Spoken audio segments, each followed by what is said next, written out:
ओम श्री गणेशाय नमः। मित्रों, आज इस वीडियो के माध्यम से हम बात करेंगे श्री रामचरितमानस लंका कांड से।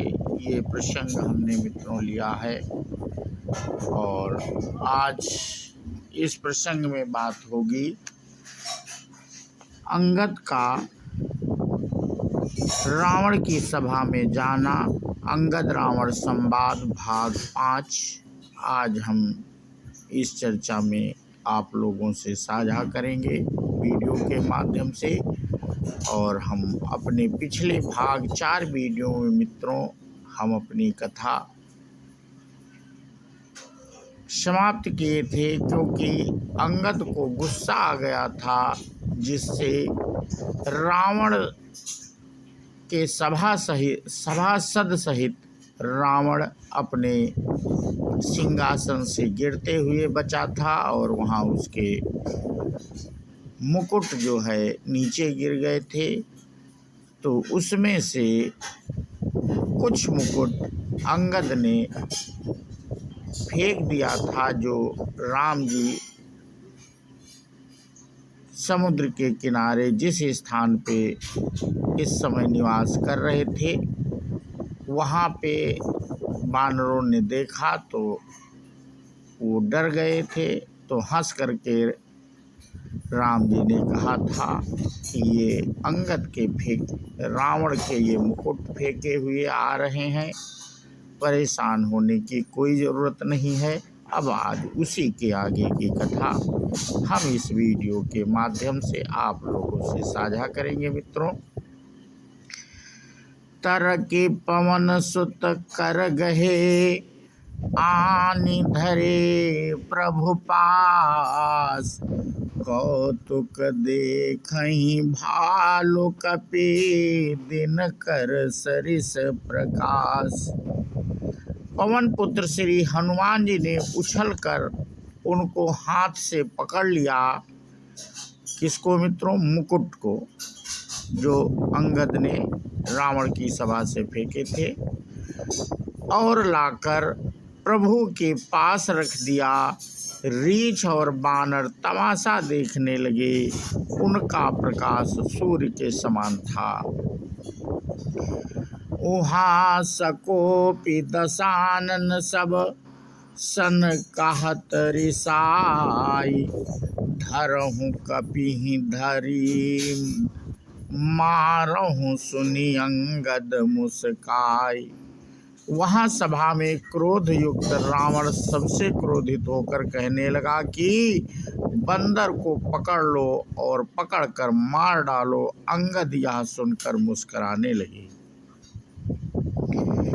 एहि विधि बेगी सुभट सब धावहु, खाहु भालु कपि जहाँ जहाँ पावहु, मरकटहीन करहु मही जाई, जियत धरहु तापस दो भाई।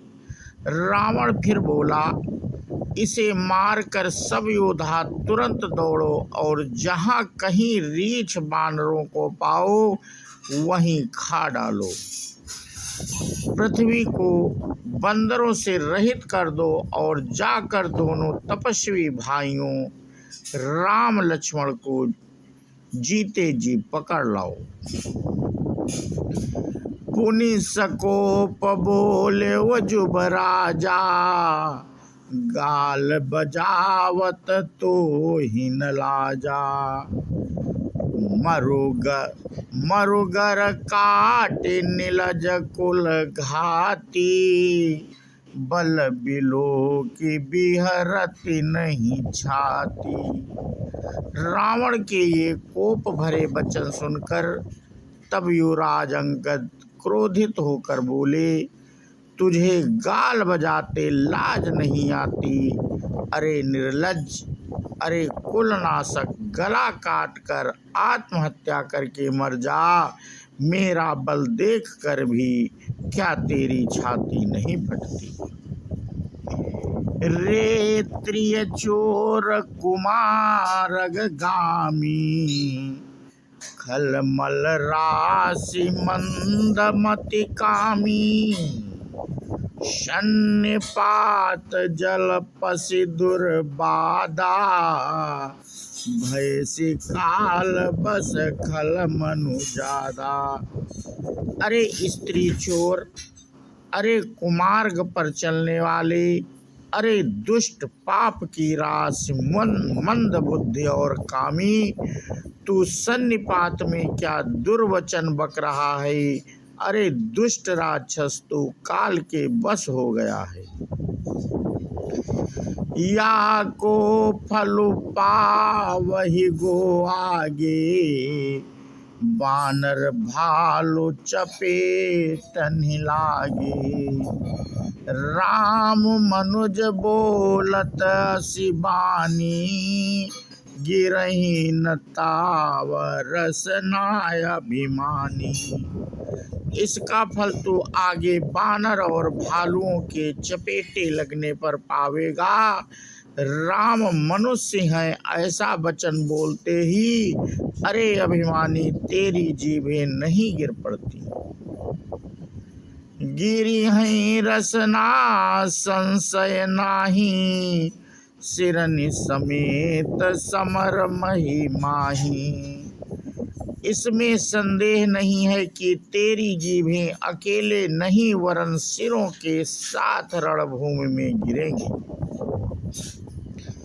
सो नर क्यों 10 कंद बलि बध्यो जहीं एक सर, 20 लोचन अंध धिग तव जन्म कुजाति जड़। रे 10 कंद, जिसने एक ही बाण से बाल को मार डाला, वह मनुष्य कैसे है। अरे कुजात, अरे जड़, 20 आंखें होने पर भी तू अंधा है, तेरे जन्म को धिक्कार है।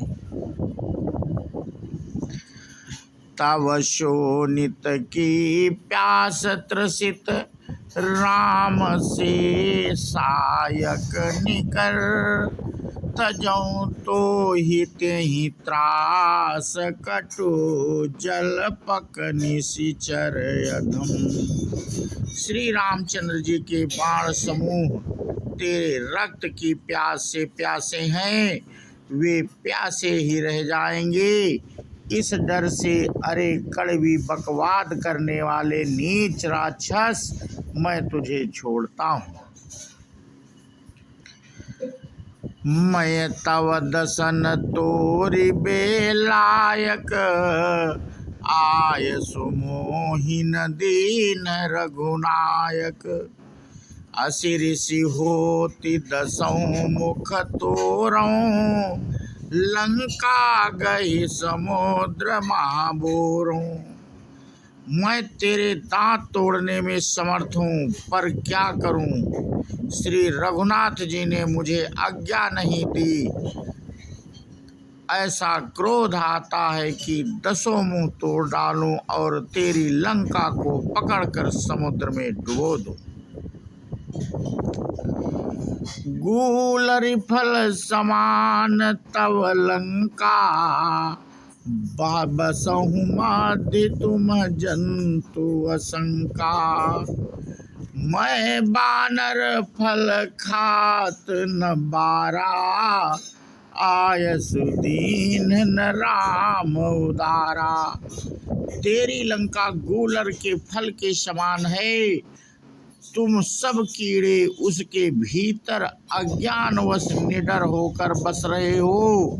मैं बंदर हूँ, मुझे इस फल को खाते क्या देर थी, पर उदार कृपालु श्री रामचंद्र जी ने वैसी आज्ञा नहीं दी। जुगुति सुनत रावण मुस्काई, मूढ़ सिखई हैं कहाँ बहुत झुठाई। बाल न कबहु गाल यस मारा, मिली तपसिन तय भय से लबारा। अंगद की युक्ति सुनकर रावण मुस्कुराया और बोला, अरे मूर्ख, बहुत झूठ बोलना तूने कहाँ से सीखा? बाल ने तो कभी ऐसा गाल नहीं मारा। जान पड़ता है तू तपस्वियों से मिलकर लबार हो गया है। साचे हूँ मैं लबार भुज बीहा, जौन उपारी हूँ तव दस जीहा। समुझि राम प्रताप कपि कोपा, सभा मांझपन करि पद रूपा। अंगद ने कहा, अरे 20 भुजा वाले, यदि तेरी 10 जीभें मैंने नहीं उखाड़ ली तो सचमुच मैं लबार ही हूँ। श्री रामचंद्र जी के प्रताप को समझकर स्मरण करके अंगद क्रोधित हो उठे और उन्होंने रावण की सभा में प्रण करके दृढ़ता के साथ पैर रोक दिया। जब मम चरनी सकस सठटारी, फिर ही राम सीता मैं हारी। सुनहु सुभट सब कहा 10 सीसा, पद गही धरनी पछारहूँ कीसा। और कहा, अरे मूर्ख, यदि तू मेरा चरण हटा सके तो श्री राम जी लौट जाएंगे। मैं सीता जी को हार गया। रावण ने कहा, हे सब वीरों सुनो, पैर पकड़कर बंदर को पृथ्वी पर पछाड़ दो। इंद्रजीत आदिक बलवाना, हरसी उठे जहाँ तहाँ भटनाना। झपटहि करि बल विपुल उपाई, पद न टरई बैठहि सिरुनाई। इंद्रजीत, मेघनाथ आदि अनेकों बलवान योद्धा जहाँ तहाँ से हर्षित होकर उठे। वे पूरे बल से बहुत से उपाय करके झपटते हैं, पर पैर टलता नहीं। तब सिर नीचा करके फिर अपने अपने स्थान पर जा बैठ जाते हैं। पुनि उठी झपटहि सुर आराती, डरई न कीस चरण यही भांति। पुरुष कुजोगी जिमिउर गारी, मोह बिटप नहीं सकहीं उपारी।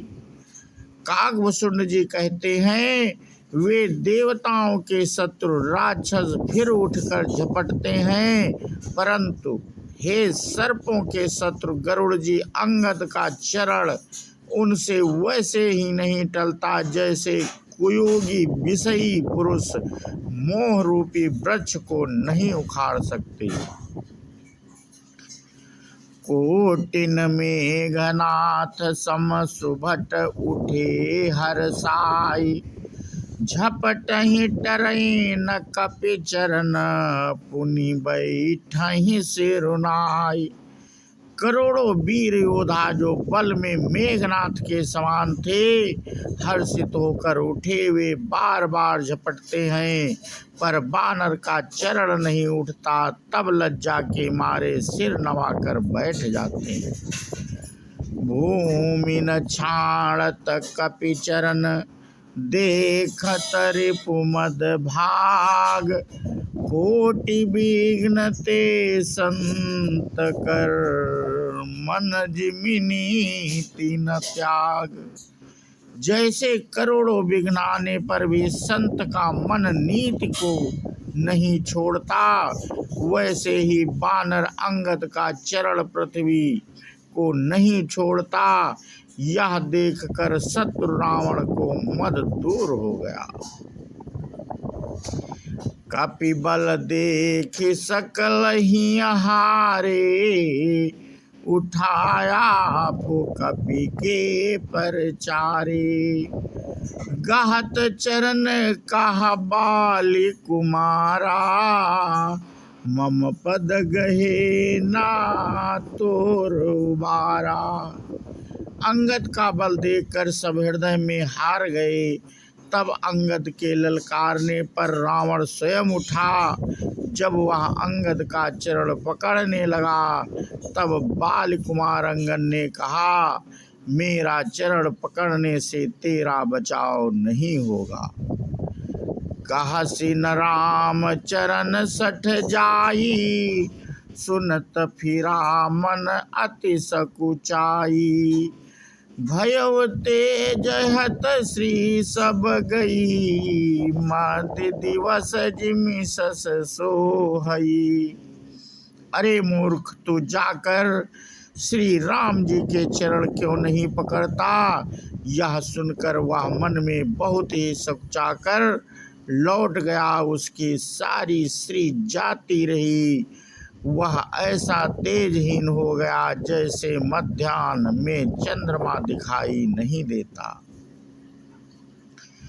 सिंहासन बैठे सिर नाई, मानहु संपत्ति सकल गवाई।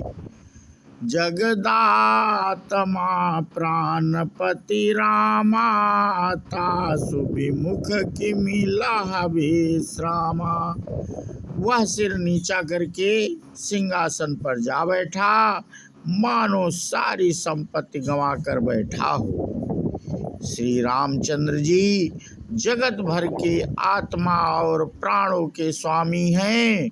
उनसे विमुख रहने वाला शांति कैसे पा सकता है। उमा राम की भ्रकुटि विलासा, होई विश्व पुनि पावई नाशा। तृण ते कुलिस कुलिस तृण करई, तासु दूतपन कहु किमि टरई। शिव जी कहते हैं, हे उमा, जिन श्री रामचंद्र जी के भ्रू विलास भौं के इशारे से विश्व उत्पन्न होता है और फिर नाश को प्राप्त होता है, जो तृण को वज्र और वज्र को तृण बना देते हैं, अत्यंत निर्बल को महान प्रबल को और महान प्रबल को अत्यंत निर्बल कर देते हैं, उनके दूत का प्रण कहो कैसे टल सकता है। पुनि कपि कही नीति विधि नाना, मानन ताहि कालु नियराना। रिपु मद मति प्रभु सुजसि सुनायो, यह कही चले बाली नृप जायो। फिर अंगद ने अनेकों प्रकार से नीति कही पर रावण नहीं माना, क्योंकि उसका काल निकट आ गया था।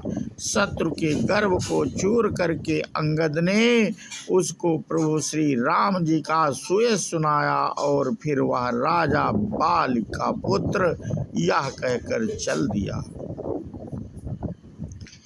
हतव न खेत खिलाई, तो ही अबहि का करऊं बड़ाई। प्रथम ही तासु विनय, प्रथम ही तासु तनय कपि मारा। सो सुनि रावण भयो दुखारा। रणभूमि में तुझे खेला खिला कर ना मारूं, तब तक अभी पहले से क्या बड़ाई करूं। अंगद ने पहले ही सभा में आने से पूर्व ही उसके पुत्र को मार डाला था। वह संवाद सुनकर रावण दुखी हो गया। जातु धान अंगदपन देखी, भय व्याकुल सब भये विसेखी। अंगद का प्रण सफल देखकर सब राक्षस भय से अत्यंत ही व्याकुल हो गए। रिपु बल धरसि हरसि कपि, बालि तनय बल पुंज। पुलक शरीर नयन जल गहे, राम पद कंज। शत्रु के बल का मर्दन कर बल की राशि बालिका पुत्र अंगद जी ने हर्षित होकर आकर श्री रामचंद्र जी के चरण कमल पकड़ लिए। उनका शरीर पुलकित है और नेत्रों में आनंद श्रुओं का जल भरा है। तो मित्रों, आज हम अपना प्रसंग यहीं पे समाप्त करते हैं और इसके आगे की कथा हम अपने अगले वीडियो के माध्यम से आप लोगों से साझा करेंगे। बोलो सियावर रामचंद्र की जय, हनुमान जी की जय। जय हिंद, जय भारत, वंदे मातरम।